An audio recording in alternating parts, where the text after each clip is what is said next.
So ayun, we have a new motorcycle, which is the RFI 175 ADB.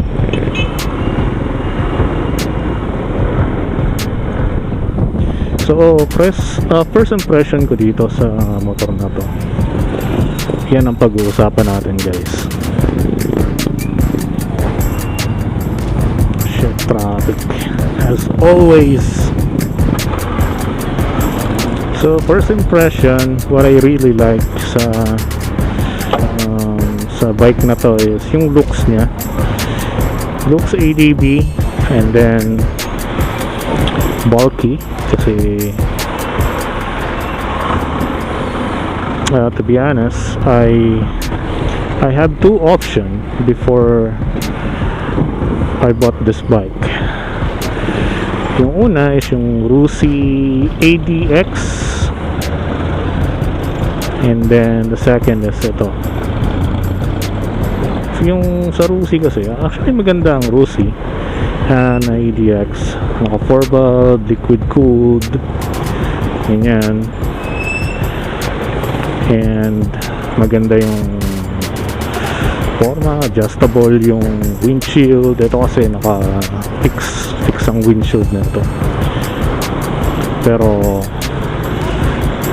pwede naman siyang i-convert kung gugustuhin. Dali naman siyang magagawa na siya ng paraan actually. And then second, and then third is yung power. May power talaga siya. Sabi nung nasa kasa, since naka break-in period, 30 to 40 or 50 kilometers kph lang yung dapat na itakbo during break-in. Ginamit ko siya kahapon nung kinuha ko. Hindi ko siya maiwasan na patakbuhin ng more than 50, lalo na kapag ako ay nanggaling sa higher cc. So bira talaga ako ng bira sa paggamit ng motor. Ito, masasabi ko, no, kahit naka 2-valve lang siya, guys, andun yung power, may torque pa rin siya.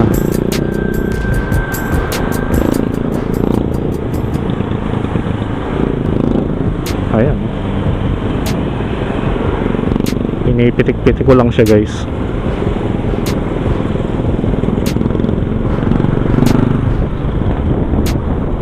So hindi ko pa maibigay yung pinaka full ano na ito, guys, no, kasi ito ay naka break-in period pa lang. So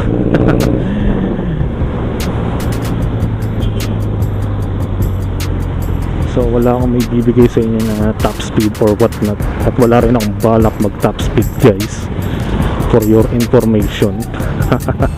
At hindi ko ugali mag top speed.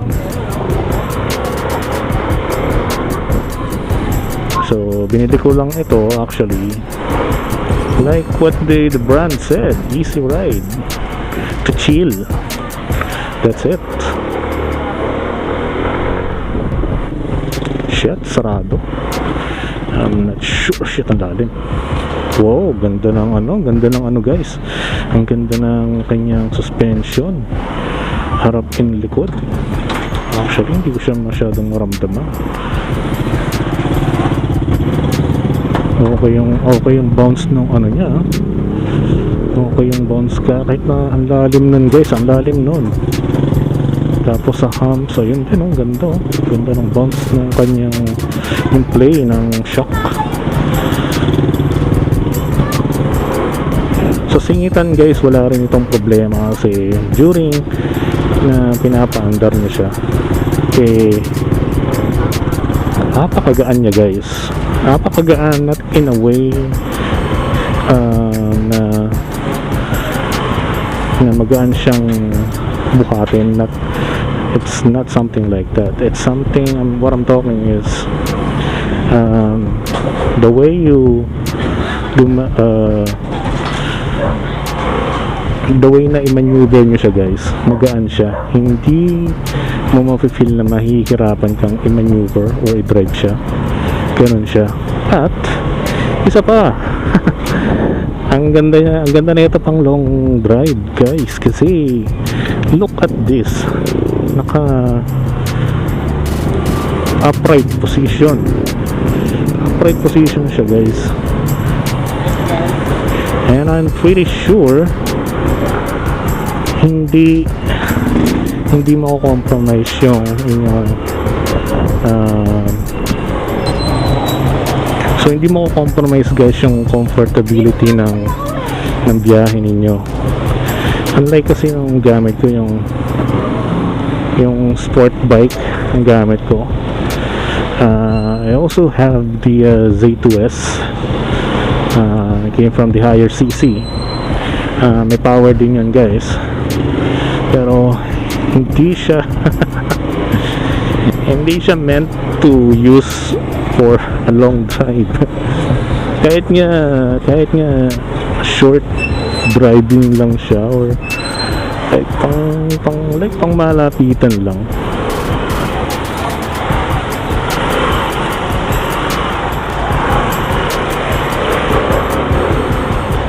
For like yung mga pang malapitan guys, masakit siya sa, lalo na pag traffic, ang sakit niya sa ano guys, sa likod. Uy, damn, tumama ang kanyang sidebar something sa tapakan.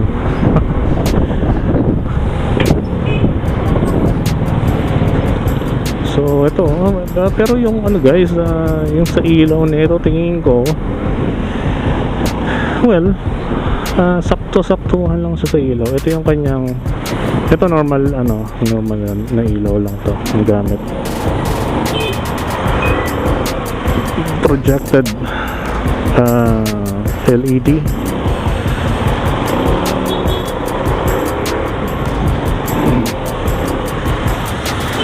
Ayan yung ilaw niya sa gabi guys. Kapag ano lang, pag hindi mo kinakailangan ng high beam, ito ang kanyang high beam. Ayan. Yan yung high beam niya guys. Pero siguro hindi natin masyadong ma-appreciate yung high beam na ito kasi medyo maliwanag din yung mga poste dito guys.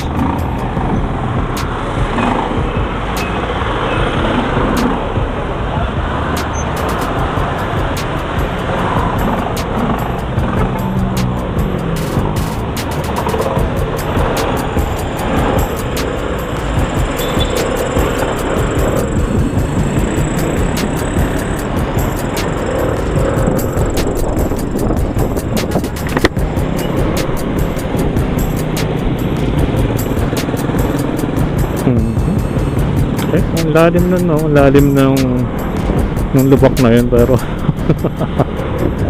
parang ano lang, parang normal lang na lubak sa kanya. Ang gandang upgrade yung ginawa ng Motorstar dito guys, no? Actually kahapon may nakasabay ako riders din, So para naka Yamaha or Aerox at or Yamaha Aerox or Sniper yung gamit niya. Then it's just like parang na-amaze siya. And he knew about the ADB 175 Easy Ride, and siguro first time niya nakita in person, personal. Ganda daw pala ng ADB 175 sa personal. At ang laki niya, guys. Actually malaki talaga siya, guys. As he said, it looks like big bike nga daw. Tapos sakto daw, ang laki ko pa, ang tangkad ko pa. By the way, my height is around 5'10", 5'11". So with 87, 88 kilograms, pero maning-mani lang. And even sakay ko yung aking OBR yesterday sa mga uphill. So binasic lang niya talaga uphill, guys.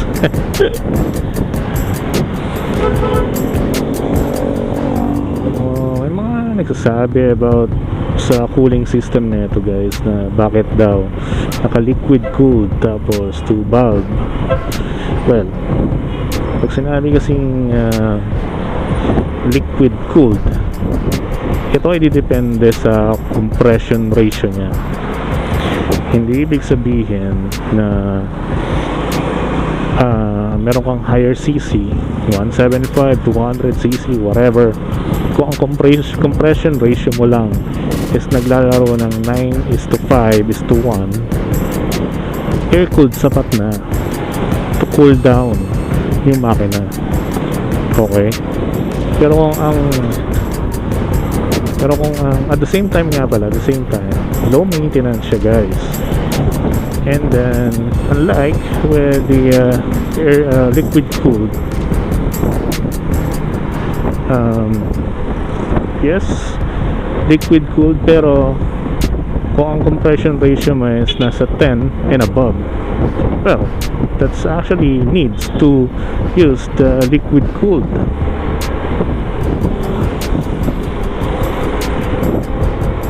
So hindi ibig sabihin na kapag ikaw ay naka liquid cooled, ibig sabihin luxurious na yung sasakyan mo, motor mo. Hindi ganon. Necessary lang siya, guys. It's necessity, guys. Necessary lang siyang gamitin to cool down yung system ng sasakyan. And wala akong nararamdaman na init, guys, nung ginamit ko rin siya kahapon nung sumundo ako. So wala rin akong naging problema sa heating system niya. So ayun, papitik-pitik lang. Papitik-pitik lang yung ano ko sa kanya, guys. Yung gamit ko. Yung pag-accelerate ko sa kanya, papitik-pitik lang.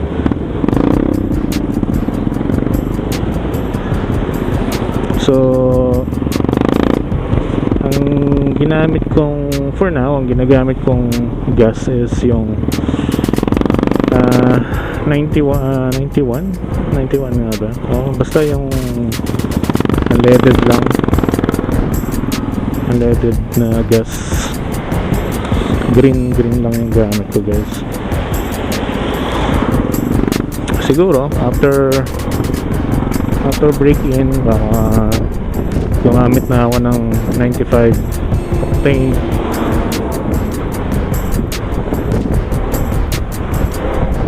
Tsaka, guys, pag sinakyan mo to, guys, ang taas ng tingnan, guys. Taas ng tingin mo. Ang taas ng tingin mo, guys. Kasi ang laki niya, tapos ang taas pa. So ayun.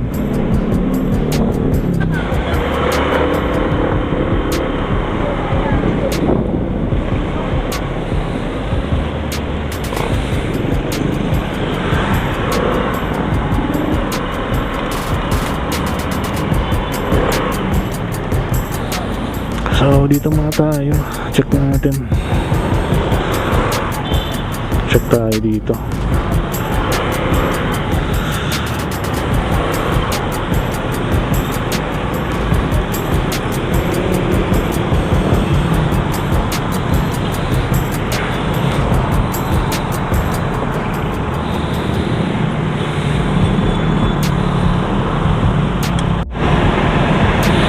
Tabi tayo sa mga branded. Sinapukit sa bunganga. Ngipin mo ang dessert mo. Ay.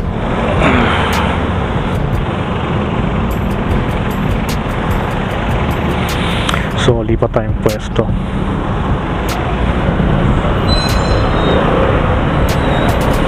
So, yung iba guys, may mga issue sa ano no, sa idle daw. Pero tingin ko hindi naman siya totally issue, baka ano lang nila. Opinion lang nila. Pero tingin ko normal to sa kahit paano higher CC na rin siya sa scooter na kapag naka-idle. So tingin ko hindi ano na-tolerate naman siya actually yung pagdating sa idle, kasi hindi naman halos di naman siya ganun kalakas. I would say para sa akin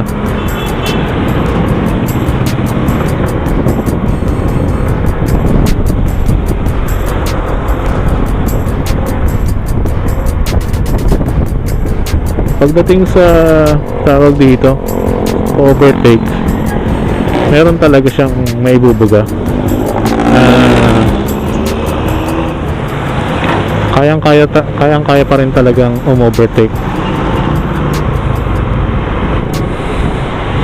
Yung tipong hindi kanya bibitinin sa overtake guys. Basta wag lang biglang hahataw yung overtakean mo. Alam niyo naman guys, di ba? Mga naka-experience na rin naman yatang ganun. Yung overtakers bigla ring hahataw yung overtakean mo. So ayun. Ano pa ba? Siguro sa sa brake, hindi ko alam kung etong sa kanan hindi ko alam kung mahina siya o pero yung kaliwa yung kaliwa malakas malakas yung brake niya yung sa kaliwa. Yung sa kanan kasi parang medyo kailangan mo siyang i-ano ng onte, kailangan mo siyang pigain ng kaunti para medyo kumagat siya. Pero sa akin okay pa rin naman siya hindi naman siya issue para sa akin. Pero kung kayo ay masaselan, well, posible.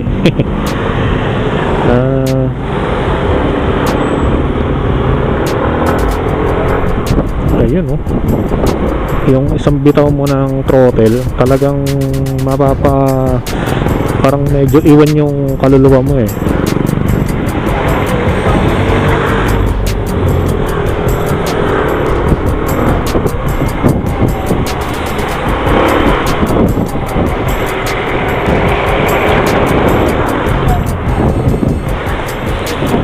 So nga pala, yung pinaka full tank nito is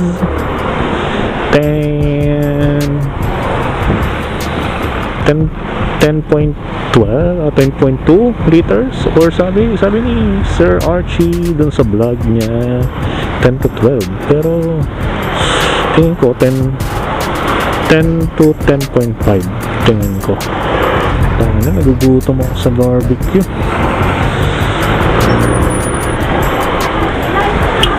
Nakagutom yung barbecue ang putek. And nga pala guys, don't forget to subscribe to my YouTube channel kasi kailangan ko at least 1,000 subscribers. Yun ang nare-record sa akin YouTube. Baka naman guys, Kung napapanood nyo to guys, at least 1 subscriber. I need you guys. First time ko mag-vlog guys. First time.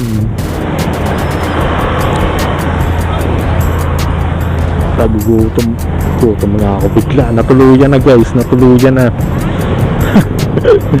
Natuluyan na yung gutom ko po.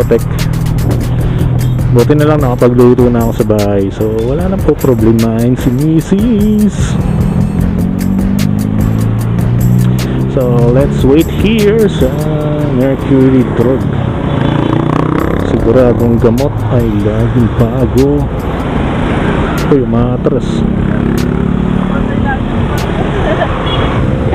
Ano mo, maganda pa nga tayo naging pwestuhan ko dun sa sa kabila.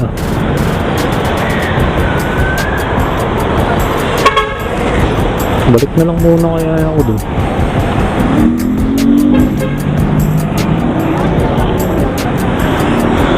Balik na lang muna ako dun. Parang wala kaya mag-parking dito. Gags to this na kaya mag-parking. At sa mga nagtatanong nga pala guys, baka naiisip ko about sa compartment kung kasya ba ang full face helmet. Hindi siya kasya guys, unfortunately. Hindi ko rin alam kung kasya ang half face. Possible siguro ang half face, pero ang full face guys is totally hindi talaga siya kasya. So hintayin ko na lang siguro ang message niya bago ako umalis dito.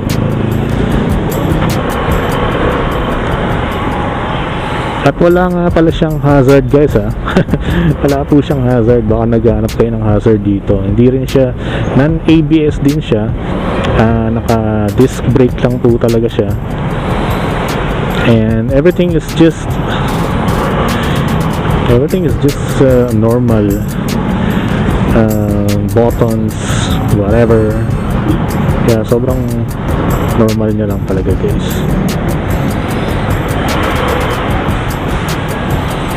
Tulong kaya ako sa mga pulis.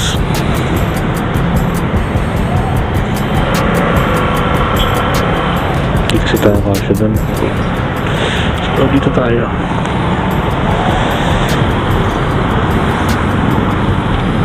At least dito safe ako. Dito ba naman yung mga pulis dito nakatambay. So sigurado safe ako dito guys.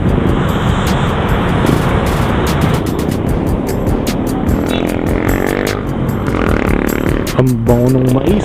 Anong mais ng ang bango ng anong tawag yan? Mani. Nakakatakam yung mani. Bango. Yung mani na pang yung street vendor. Yung nabibili guys sa mga dito lang sa tabi-tabi guys.